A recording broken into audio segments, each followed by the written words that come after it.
Hello and welcome to everyone class. कैसे हैं आप सभी लोग? Fit and fine. Hi class, my name is Shubham और आज हम लेके आए हैं class 10 mathematics chapter 5 arithmetic progression का पार्ट 8, जिसमें हम लोग बात करेंगे एक्सरसाइज 5.2 की कंटिन्यूस सीरीज की, जिसमें हम क्वेश्चन स्टार्ट करने वाले हैं क्वेश्चन नंबर 16 से और क्वेश्चन नंबर 20 तक, और आज ये एक्सरसाइज 6.5.2 खत्म कर देंगे। देखो बच्चों, बहुत सिंपल क्वेश्चंस हैं। इस वाले क्वेश्चन में अब जो पार्ट आने वाला है उसमें जितने भी क्वेश्चंस आएंगे उन क्वेश्चन में almost different different concept use होंगे। तो ध्यान से देखना एक एक क्वेश्चन को, और इन क्वेश्चंस को आप बहुत अच्छे से कर लोगे अगर आपने लास्ट वाली सीरीज बहुत अच्छे से देखी है। तो स्टार्ट करते हैं क्वेश्चन नंबर 16 से। It says that determine the AP whose third term is 16 and the seventh term exceed the fifth term by 12। दो क्वेश्चन का कॉम्बिनेशन है, ध्यान से सुनना कैसे सॉल्व करेंगे। तो सबसे पहले मैं लिखता हूं, it says that determine the AP whose third term is 16, third term is 16, ठीक है। then the seventh term, okay, the seventh term exceed the fifth term by 12, the seventh term exceed the fifth term by 12। That means fifth term में अगर आप 12 add कर दोगे तो seventh term आ जाएगी। यही तो बोल रहा है क्वेश्चन कि सेवेंथ टर्म निकालने के लिए फिफ्थ टर्म में 12 ऐड कर दो, and over here we are getting third term is 16। Clear? दो कंडीशन है मेरे पास में, उससे दो इक्वेशन बनेगी, ए और डी दो वेरिएबल आ जाएंगे, and then will figure out whatever it starts coming. ठीक है, अब ध्यान से देखना। a3 can be taken as a plus 2d is equals to 16। That is question number 1, है ना। इधर से सॉल्व करेंगे बच्चों, a5 को ट्रांसफर कर दो तो will get a7 minus a5 is equals to 12। ध्यान से देखना, आप a7 can be written as a plus 6d minus a5 can be written as a plus 4d, that still equals to 12।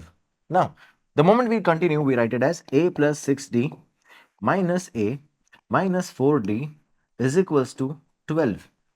a से a reduce हो गया, 6 minus 4 is 2d equals to 12। The moment we figured out that 2d is equals to 12, we can also find out the value of d, which is 6। Okay, so here d is equals to 6। तो d की value 6 आ गई क्या बच्चों? अब ये d की values आप place कर दोगे यहाँ to get the value of a। तो अब यहाँ लिखेंगे a plus 2 multiply by d, कितना आ गया बच्चों? 6। तो 2 multiply by 6 is equals to 16। तो a 6 2 सा 12 is equals to 16. Let's transfer it that side. Then a is equals to 16 minus 12. The value of a is equals to 4. तो a के लिए कितने आ गए बच्चों? 4, और d के लिए कितने आ गई है? 6। अब आपसे क्या पूछ रहा है? Exceed the term, determine the AP, है ना। एपी आपसे फाइंड करने के लिए बोल रहा था। ए भी आ चुका है, डी भी आ चुका है, एपी कैसे निकालेंगे? तो आप लिखेंगे hence the AP, hence the AP is starting with 4। 4. Next, we are adding 6 to the every term, right? 4 plus 6 becomes 10 plus 6 16, and then 22, so on। That's how we got the AP, है ना। तो 4 10 16 22 is your required AP which is being asked in the question। Any confusion so far class? समझ में आ गया कैसे question solve होगा? बहुत सिंपल क्वेश्चन था। थर्ड टर्म जो क्वेश्चन में बोला वो प्लेस कर दिया हमने। Then says that seven term exceed the fifth term by 12। We've transferred fifth term this side to calculate the value of d. We figured out that the value of d is 6. By placing this value over here, we get the value of a and d. The moment we have a and d both, now we can find out any term which has been asked। अब आपसे question में AP ही पूछी थी तो हमने AP बना के दे दी है। फर्स्ट टर्म 4 में 6 ऐड करते जाएंगे, तो 4 plus 6 10, 10 plus 6 16 plus 6 22। We got all the AP available. Clear? समझ में आ गया? आगे चलें, अब ध्यान से देखना। नेक्स्ट वाला क्वेश्चन बोल रहा है find the 20th term from the last. कितना इजी क्वेश्चन है, देखो। 20th term from the last, we know that the formula from the nth term from the last is this one, ln is equals to l minus n minus 1 d। Okay, ln is the last term, is the nth term from the last, l is the last term, n is the term which you are finding out, and d is the common difference। Simple। Now place all the values accordingly। Do we have the last term? Yes, we have the last term। ठीक है, let's start placing it। ln is equals to, l is 253, right, minus n minus 1। The moment we have to find out d, obviously we know that the difference of the common term, I'm sorry, consecutive terms, that 3 and 8 we have, so we will be writing 8 minus 3, right? 8 minus 3 is the common difference we have, fine। So we'll be writing it as 253 minus, कौन सी term पूछा था? It says 20th term we need to find out, so at the place of n we'll be writing 20 minus 1, 8 minus 3 is 5। Okay, so it's 253 minus 19 multiplied by 5। Okay, so it's 253 minus 19 5 is 95. Any confusion so far, class? So we have 253 minus 95. We need to subtract both the values. If it would be 100, the answer would be 153. And if I increase that 153, it got 158. Hence the nth term from the last is 158. Clear बच्चों? कोई confusion है? समझ में आ गया कैसे निकालना था लास्ट टर्म से? ओके, तो अब ये तो हमको पता चल गया कि किसी भी क्वेश्चन को अगर हम सॉल्व करेंगे तो उसमें कौन कौन से फॉर्मूले अप्लाई होंगे और कैसे हम उसको सॉल्व कर सकते हैं अगर nth टर्म पूछ रहा है तो मेजरली हमारे पास दो ही फॉर्मूलाज है. फर्स्ट है nth टर्म वाला from the starting and nth term from the last. We have both the formulas, we can place them and to get the answer. ठीक है, आगे चले. नेक्स्ट क्वेश्चन देखो. The sum of the fourth and the eighth term of an AP. Important question है, ध्यान से सुनना. The sum and the fourth and eighth term of an AP is 24. Okay, so according to the question, it says that sum of the fourth term plus sum of the eighth term is 24. Equation number 1. Okay, and it says that the sum of the sixth and the 10th term is 44. Okay, let me resolve this equation first. So it says A4, which is A plus 3D, and A8 is A plus 7D is equals to 24. Clear? A plus A becomes 2A. 7 plus 3, 10D is equals to 24. Now listen to me. Can we take 2 common and then shift it to that side? Fine. Let's take 2 common and we have A plus 5D is equals to 24. Now I'll take this, whatever 2 I've taken common, I'll shift it to that side and finally I'll be getting A plus 5D is equals to 24 upon 2, and that's how it is A plus 5D is equals to 12. Equation number 1 I'm placing it over here. Equation 1 I already placed, so equation 2 it is. Okay, so finally I have this one as equation number 2. Let's find out the other condition. The other condition says that the sum of the 6th and the 10th term is 44. Okay, the sum of the 6th and the 10th term. Sum of the 6th and the 10th term is 44. Okay, so sum of the 6th term is A plus 5D, 10th term is A plus 9D, that's equals to 44. Clear? Let's add both the values. A plus A becomes 2A, 9 plus 5, 14D is equals to 44. Do we have one more chance? Do we have one more time? We have a chance to get the 2 as a common term. Fine, we have figured out the 2 as a common, and then A plus 7D is equals to 44. Let's divide 2 this side. That is A plus 7D is equals to 44 upon 2. Okay? So A plus 7D is equals to 22. Clear, class? That's we have 3. Okay?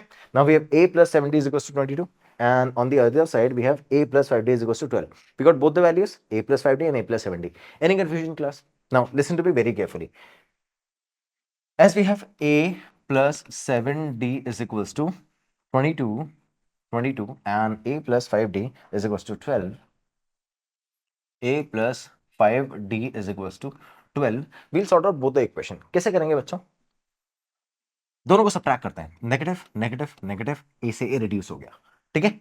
7 minus 5, 2D is equals to 22 minus 12, 10. Then we got D is equals to 5. यहां तो कोई problem है. आगे D की values. अब आपके पास जो दो इक्वेशन थी, फर्स्ट और सेकंड, दोनों में से किसी में भी डी की वैल्यू प्लेस करोगे ए आ जाएगा. दैट्स इट, प्लेस कर दो. तो अब मैं a plus 5d चूज करता हूं. a plus 5d is equals to 12. We know that the d over here, the moment we place d over here, it becomes 5 multiplied by 5. That's 12. Now 5 multiplied by 25, so it's a plus 25 is equals to 12. Then a is equals to 12 minus 25. Okay, then the value of a is minus 13. Clear बच्चों?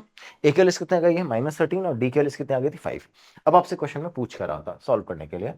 Then find out the first 3 terms of the AP. First 3 terms आपको find करने हैं, है ना? Start करते हैं. First 3 terms कैसे find करेंगे? First 3 terms, the first term is a, second term is a plus d, and the third term is a plus 2d, right? So this is the first term, second term and third term. अब आपके पास में a कितना है बच्चों? a है आपके पास minus 13, है ना, और d है 5. तो स्टार्ट करते हैं प्लेस करना वैल्यूज को. तो it's minus 13 and minus 13 plus 5 and minus 13 plus 5 multiply by 2. ध्यान से देखो, a plus d, a plus 2d. समझ गए? कोई दिक्कत है बच्चों? 2d है ना, तो 2 times of d. We have placed the value. अच्छा, स्टार्ट करते हैं सॉल्व करना. तो यहां से तो माइनस 13 ही आएगा आंसर. इन दोनों को सब्ट्रैक्ट करेंगे तो माइनस 8 आ जाएगा. और अब देखो 5 2 10, 13 माइनस 10 माइनस 3।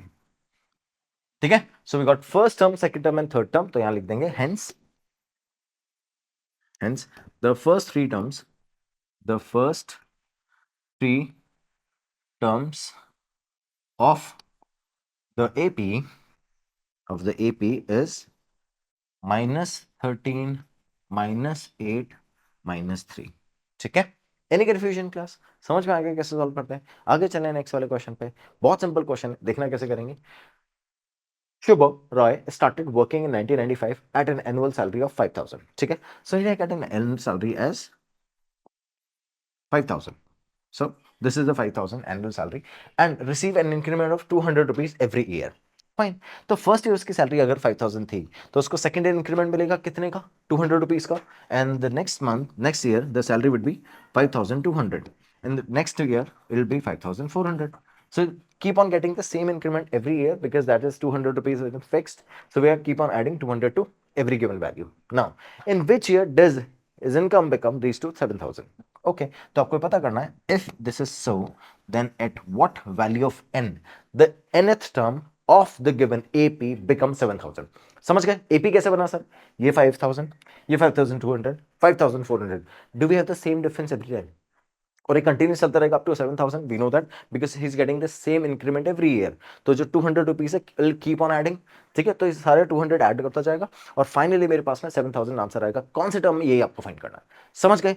एपी पता है हमको, फर्स्ट टर्म पता है हमको, कॉमन डिफरेंस पता है, nth टर्म भी पता है, n नहीं पता है। n पता कर लेते हैं, सिंपल फॉर्मूला प्लेस करेंगे, आंसर आ जाएगा। तो अब स्टार्ट करते हैं बच्चों। तो यहां पे मैंने लिखा a is equal to 5,000, d is equal to 200, an is equal to 7,000 and n we need to find out, है ना? So according to the formula, an is equals to a plus n minus 1 d, है ना? यही आएगा। an की place पे क्या रखेंगे बच्चों? an की प्लेस पे रखेंगे 7,000, then 5,000, 7,000 and then a is 5,000 plus n minus 1 multiply by common difference is 200। Right, समझ गए? सारी वैल्यूज प्लेस कर दी है। अब मैं क्या करूंगा, इस 5,000 को ट्रांसफर कर देता हूं। तो will have 7,000 minus 5,000 is equals to n minus 1 multiply by 200। अब ध्यान से देखना, जैसे इन दोनों को सब्ट्रैक्ट करोगे कितना आएगा बच्चों? 2,000। चलो मैंने प्लेस किया 2,000 is equals to n minus 1 multiply by 200। Divide कर दो, तो 2,000 divided by 200 is equals to n minus 1। जैसे इन दोनों को डिवाइड करोगे you'll get 10 is equals to n minus 1।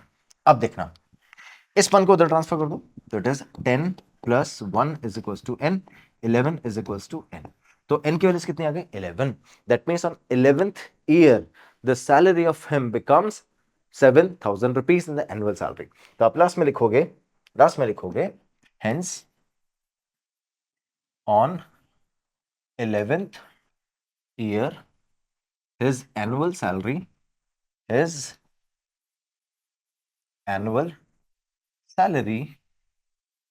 will become 7,000 rupees। 7,070, I made it 70, 7,000 rupees, है ना?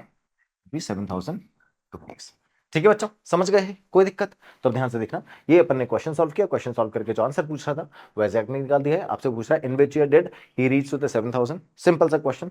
5,000 उसकी एनुअल सैलरी थी for the first year, 5,200 for the next year and 5,400 for the next year onwards, है ना?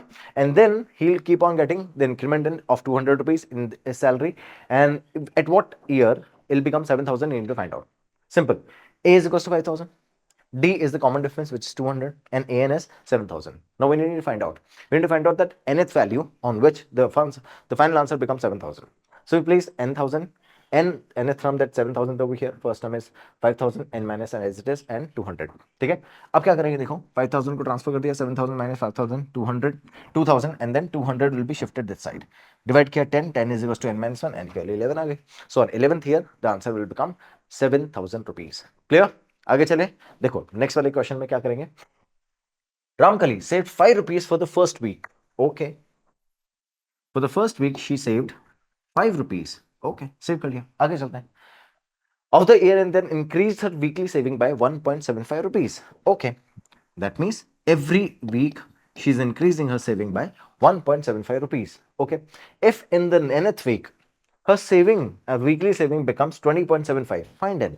Simple, जैसा last वाला question था वैसा ही क्वेश्चन है। सुनना क्या बोल रहा है, अब की बार सेविंग है तो 5 रुपीज इसका, 5 रुपीज इसका फर्स्ट वीक में सेविंग थी, है ना, तो फर्स्ट वीक उसने 5 रुपीज सेव किए, उसके बाद 1.75 इंक्रीज किया तो 6.75 हो जाएगी ना नेक्स्ट वीक में, और ऐसे कंटिन्यूसली इंक्रीज होती रहेगी। और आपको पता करना है कि किस वीक में उसकी जो सेविंग है वो 20.75 रुपीज हो जाएगी, if she keep on increasing 1.75 every week. ठीक है, क्या करेंगे बच्चों, सिंपल, मुझे पता है that a is equal to 5 and d is equal to 1.75, ठीक है, and an is equal to 20.75, we need to find out n there. ठीक है, कैसे फाइंड करेंगे, बहुत सिंपल है, स्टार्ट करते हैं फॉर्मूले में प्लेस करना सारी वैल्यूज को। We know that an is equal to a plus n minus 1 d, यही आएगा। अब an क्या होगा बच्चों, an आपका होगा 20.75, तो मैंने प्लेस कर दिया 20.75 is equals to a is the first term which is 5 here, 5 plus n minus 1 multiply by d कितना है अपना 7.75, 1.75। ठीक है, समझ गए हो। अब इस कैलकुलेशन को अगर आप इजी करना चाहते हो तो आप 1.75 को फ्रैक्शन में लिख लो और यहाँ पे सेम वैल्यूज फ्रैक्शन में लिख लो, बट इट्स ओके, दोनों डेसिमल में, तो we are easy to sort it out, fine. अब क्या करते हैं बच्चों, जो जो वैल्यूज बोल रहा है वो ट्रांसफर कर देते हैं, 5 को ट्रांसफर करेंगे तो 20.75 minus 5 is equal to n minus 1 multiply by 1.75। ठीक है, अब देखना 20.75 minus 5 will be 15.75, 15.75 is equal to n minus 1 multiply by 1.75। ठीक है, सिंपल, 5 को ट्रांसफर किया, 20 माइनस 5 15, 15.75, n माइनस 1 1.75, 1.75 को डिवाइड करेंगे तो 15.75 divided by 1.75 is equals to n minus 1। ठीक है, डेसिमल से डेसिमल, तो फाइनली मेरे पास आया 1575 divided by 175 is equals to n minus 1। कोई दिक्कत है बच्चों, चले आगे। अब देखना नेक्स्ट आया है 1575 divided by 175 is equals to n minus 1, n minus 1। ठीक है, अब ध्यान से देखना, सबसे पहले मैं इन दोनों को 7 से रिड्यूस करूंगा, क्यों अभी बताता हूं।